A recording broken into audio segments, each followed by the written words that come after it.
Peggy 18.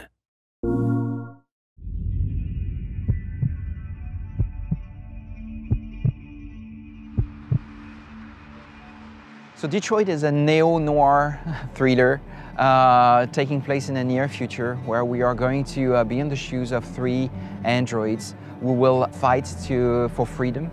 And actually it's a game in which you play this character, you play the stories, you make decisions, and by making decisions, you tell your own story. So it all started with this short that we created in 2012. It was called Kara. It was about this female android that was built in a factory in real time in front of you, and we realized that she has emotions, she has feelings, and she wants to be alive, she wants to be free.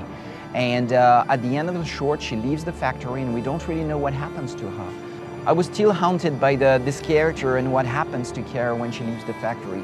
So when we had to think about what we wanted to work on, I really wanted to revisit the story and give, and tell them what comes after that when she leaves the factory.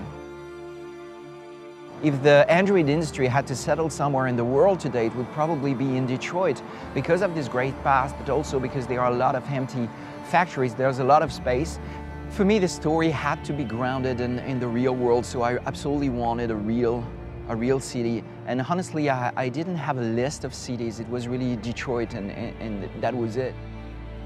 Well, creating a game that has as a title the name of a real place is something very challenging, because at the same time you want to be inspired by the locations and you want these places to fit into the story that you have to tell, but at the same time it's very important that you are very respectful for the people living there, so they don't get the feeling that you use their city and you use their daily lives basically to tell your story. We really thought of Detroit as the fourth playable character somehow, and from its history, it's a character that started as a very powerful place and very wealthy place, and it went through very hard times, and now it's coming back trying to be born again.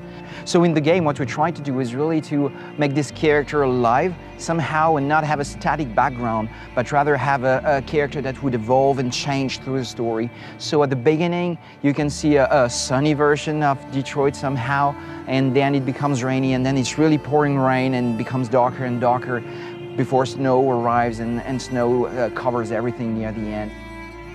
Well, it's a very emotional moment for me to come back after having spent 4 years of my life working on the city. And it's funny because we visited the city first, and so we started with a real place, but for 4 years it became a virtual place, something that we recreated.